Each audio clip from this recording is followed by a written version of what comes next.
ಪ್ರತಿ 1 ನಿಮಿಷಕ್ಕೆ ಒಂದು ರಸ್ತೆ ಅಪಘಾತ, ಪ್ರತಿ 2 ನಿಮಿಷಕ್ಕೆ ಒಂದು ಕುಟುಂಬ ಕಲಹ, ಪ್ರತಿ 3 ನಿಮಿಷಕ್ಕೆ ಒಂದು ಆಸ್ತಿ ವಿವಾದ, ಪ್ರತಿ 4 ನಿಮಿಷಕ್ಕೆ ಒಂದು ಕೊಲೆ ಸಂಚು, ಪ್ರತಿ 5 ನಿಮಿಷಕ್ಕೆ ಒಂದು ಕೋಮು ಪ್ರಚೋದನೆ. ಇದು ನಮ್ಮ ಸಮಾಜ, ನಮ್ಮದೇ ಸಮಾಜ. It's my own society. ಸತ್ಯಮೇವ ಜಯತೆ, ಸತ್ಯಮೇವ ಜಯತೆ, ಸತ್ಯಮೇವ ಜಯತೆ, ಸತ್ಯಮೇವ ಜಯತೆ, ಸತ್ಯಮೇವ ಜಯತೆ, ಸತ್ಯಮೇವ ಜಯತೆ.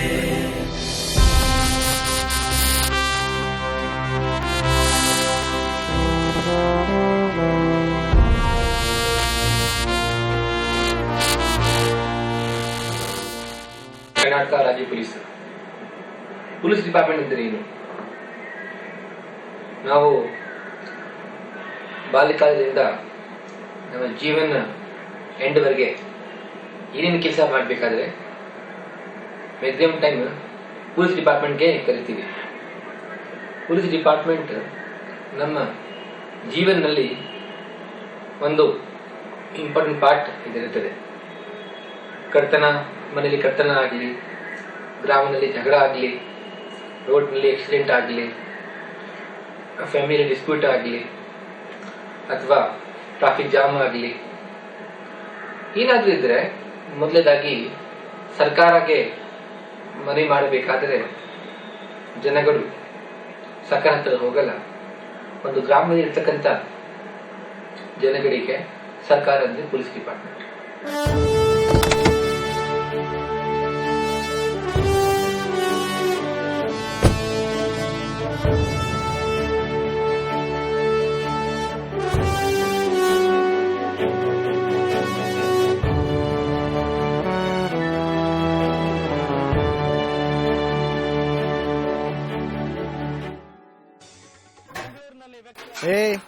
ಮೊದ್ಲು ಗಾಡ್ರೇಜ್ನ ಸರಿಯಾಗಿ ಲಾಕ್ ಮಾಡು.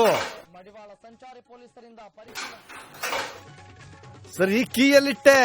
ಇನ್ನೆಲ್ಲ ಇಡ್ತಾರೆ, ಅಲ್ಲೇ ಗಾಡ್ರೇಜ್ ಅಲ್ಲಿ ಇಟ್ಟಿದ್ದೀನಿ ಕಣ್ರಿ. ಬರೀ 4ವರೆಗೆ ಪರವಾನಗಿ ಕೊಟ್ಟ ಗೋವಾ ಸರ್ಕಾರ ಕಂಗಾಲಾದ ಬೆಳಗಾವಿಯ ದಲ್ಲಾಳಿಗಳ ಕಚ್ಚಾಟ. ಸರಿಯಾಗಿ ಬೀಗ ಹಾಕ್ದ್ಯಾ? ಹಾಕಿದೀನಿ ಕಣ್ರಿ. ಹುಡುಗಿಗೆ ಪ್ರಸವ, 9ನೇ ಕ್ಲಾಸ್ ವಿದ್ಯಾರ್ಥಿನಿಗೆ ತಾಯಿ ಭಾಗ್ಯ. ಇದು ತಂದೆ ಸಮಾನ ಚಿಕ್ಕಪ್ಪನ. ಲೈಟ್ ಆಫ್ ಮಾಡ್ದೇನಮ್ಮ? ಎಲ್ಲ ಮಾಡಿದೀನಿ, ಇರ್ರಿ ಮಾರಾರ. ನಾ ಏನ್ ಚಿಕ್ಕ ಮಗುನಾ? ಚೂರು ಗೊತ್ತಾಗಲ್ವಾ ನಂಗೆ? ಸ್ವಲ್ಪ ನೀವು ಸುಮ್ನೆ ಇರ್ರಿ ಅಲ್ಲೇ. ನಾ ಎಲ್ಲ ಲಾಕ್ ಮಾಡ್ಕೊಂಡ್ ಬರ್ತಾ ಇದ್ದೀನಿ. ಎಲ್ಲ ಇವ್ರೊಬ್ರಿಗೆ ಗೊತ್ತಿರದ.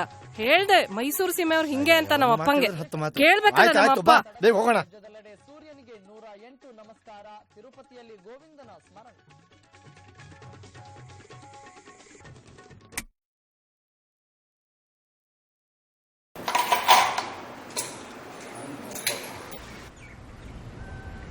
ಕೀ ಬಂಚಲ್ಲಿಟ್ಟಿದ್ಯಾ?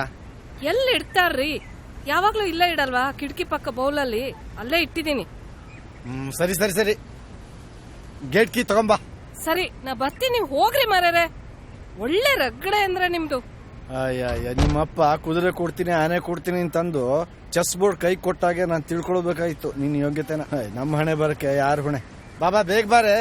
ಎಲ್ಲ ಇವ್ರೊಬ್ರಿಗೆ ಗೊತ್ತಿರೋದು ಅನ್ನೋ ತರ ಮಾತಾಡ್ತಾರೆ. ಇವ್ರು ಮಾಡ್ಬೋದು, ಇವ್ರು ಮಾಡೋದಿಲ್ಲ. ನನಗ್ ಹೇಳ್ತಾರೆ ಏನ್ ಜನನೋ ಏನೋ.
ಮಗ ಇವತ್ತು ಸಂಜೆ ಕಾರ್ಯಕ್ರಮ ಏನೋ?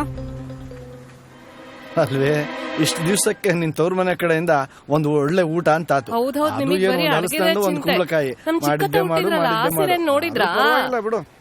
ಕೀ ಕೊಡಿಲಿ ಬೇಗ. ತಗೊಳ್ಳಿ.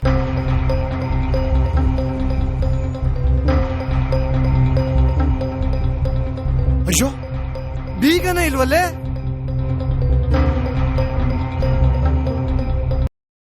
ಈ ಕಥೆನಲ್ಲಿ ನೀವೆಲ್ಲ ನೋಡಿದ್ರಿ, ಕೆಲವು ಸಲ ನಮ್ಮ ನಿರ್ಲಕ್ಷ್ಯತನಗಳಿಂದ ನಾವೇ ಕಳ್ಳರಿಗೆ ಆಹ್ವಾನವನ್ನು ನೀಡಿಬಿಡ್ತೀವಿ.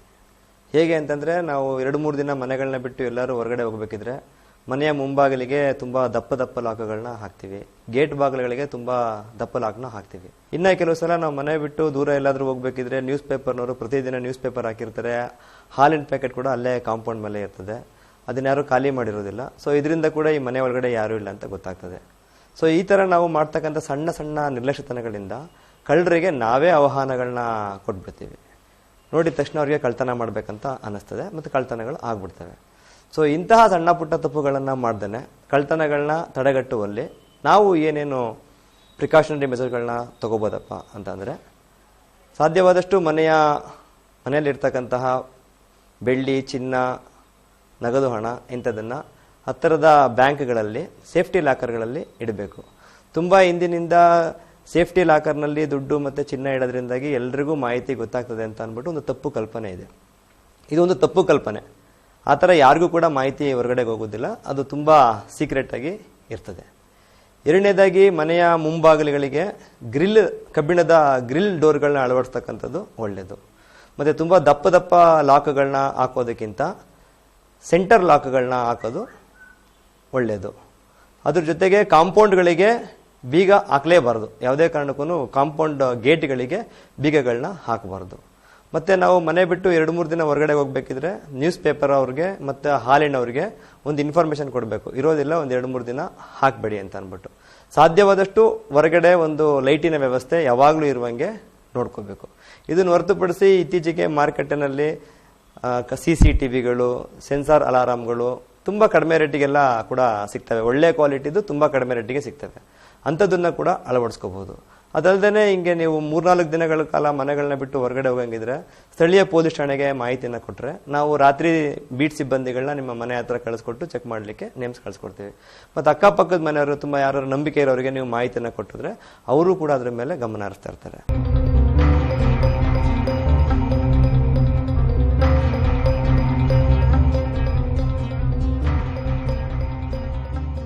ಓಕೆ, ಏನು ವಿಷಯ?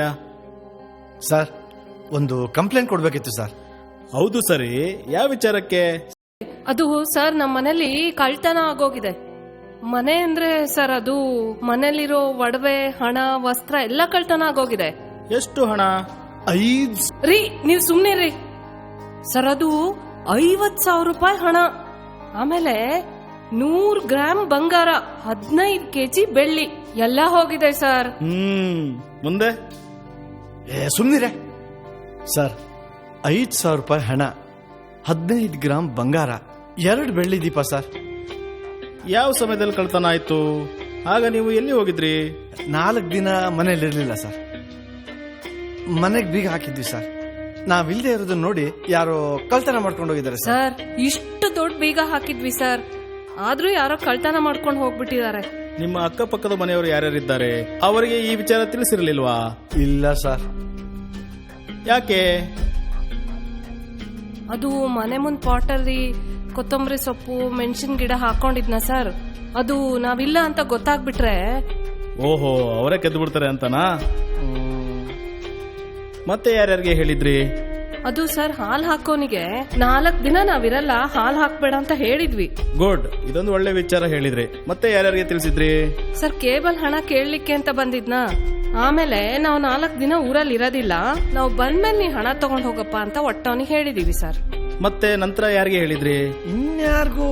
ತರಕಾರಿ ಅಂಗಡಿ ಸುಬ್ಬಣ್ಣಿಗೆ, ಆಮೇಲೆ ಸೈಕಲ್ ಶಾಪ್ ಅಬ್ಬಾಸ್ನಿಗೆ. ಅದೇ ರೀ, ನಮ್ ಪಾಪು ಸೈಕಲ್ ರಿಪೇರಿ ಕೊಟ್ಟಿದ್ವಲ್ಲ, ನಾವು 4 ದಿನ ಇರೋದಿಲ್ಲ, ನೀನ್ ತಡವಾಗಿ ಕೊಡು ಪರವಾಗಿಲ್ಲ ಅಂತ ಒಂದ್ ಮಾತು ಹೇಳಿದ್ವಿ.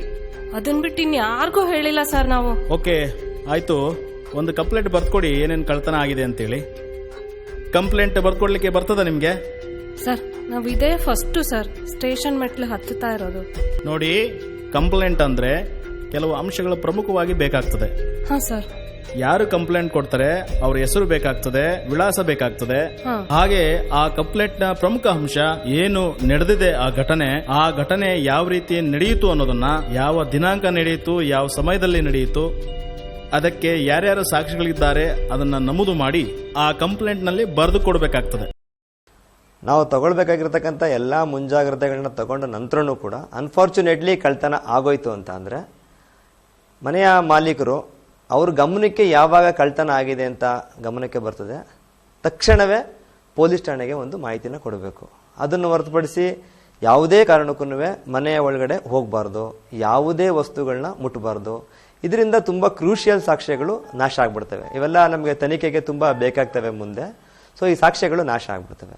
ಆದ್ರಿಂದ ಕಳ್ತನ ಗಮನಕ್ಕೆ ಬಂದ ತಕ್ಷಣನೇ ಆ ಸೀನ್ ಆಫ್ ಕ್ರೈಮ್ಗೆ ಯಾರು ಹೋಗದಂತೆ, ಯಾವುದೇ ವಸ್ತುಗಳನ್ನ ಮುಟ್ಟದಂತೆ ಅದನ್ನ ಸೆಕ್ಯೂರ್ ಮಾಡಿ ತಕ್ಷಣವೇ ಲೋಕಲ್ ಪೊಲೀಸ್ ಸ್ಟೇಷನ್ಗೆ ಮಾಹಿತಿನ ಕೊಡಬೇಕು. FIR ಹಾಕೊಂಡ್ಬಿಡಪ್ಪ ಬೇಗ. ಸರಿ ಸರ್, ಆಯ್ತು.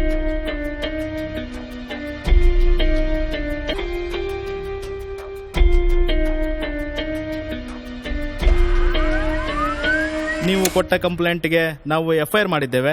ಈಗ ನಾವು ಮತ್ತೆ ನಮ್ಮ ತಂಡ ಎಲ್ಲ ಬರ್ತೇವೆ. ಬೆರಳಚ್ಚು ತಜ್ಞರು ಬರ್ತಾರೆ, ಡಾಗ್ ಸ್ಕ್ವಾಡ್ ಬರ್ತದೆ, ನಮ್ಮ ತನಿಖಾ ತಂಡದೊಂದಿಗೆ ಬರ್ತೇವೆ. ಅಲ್ಲಿ ನಿಮ್ಮ ಮನೆಯ ಯಾವುದೇ ವಸ್ತುಗಳನ್ನ ಮುಟ್ಟಿ ಅಲ್ಲಿ ಚೆಲ್ಲಪಿಲ್ಲಿ ಮಾಡಿದ್ದು ಯಾವುದು ಇಲ್ಲ ತಾನೆ? ಅದು sir,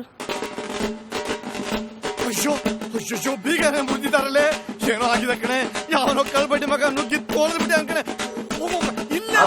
prevention is better than cure. So ಯಾವುದೇ ಘಟನೆ ಆದ ನಂತರ ಪೊಲೀಸ್ ಎದುರು ಪಾತ್ರಗಳು ಪ್ರಾರಂಭ ಆಗ್ತವೆ. ಸೊ ಆ ಘಟನೆ ಆಗದೆ ಇರಂಗೆ ತುಂಬಾ ಮುಂಜಾಗ್ರತೆ ಮತ್ತೆ ಜವಾಬ್ದಾರಿನ ನೀವು ವಹಿಸಿದ್ರೆ ಮನೆಗಳ್ತನಗಳನ್ನ ಖಂಡಿತವಾಗಿ ನಿಲ್ಲಿಸಬಹುದು ಅಥವಾ ಕಡಿಮೆ ಮಾಡಬಹುದು. ಆಗಿಂದಾಗೆ ಒಂದು ಇಷ್ಟೆಲ್ಲ ನಾವು ಪ್ರಿಕಾಷನರಿ ಮೆಜರ್ಸ್ನ ತಗೊಂಡು ಕೂಡ ಒಂದು ಕಳ್ತನ ಆಗೋಯ್ತು ಅಂತ ಅಂದ್ರೆ ನಿಮಗೋಸ್ಕರ ನಾವಿದ್ದೇವೆ, ನಮ್ಮನ್ನ ನೀವು ಉಪಯೋಗ ಪಡಿಸ್ಕೋಬೇಕು, ನಮ್ಮ ಇಲಾಖೆಗೆ ಮಾಹಿತಿನ ಕೊಡಬೇಕು, ನಿಮ್ಮ ಸೇವೆಗೋಸ್ಕರ ನಾವಿರ್ತೇವೆ.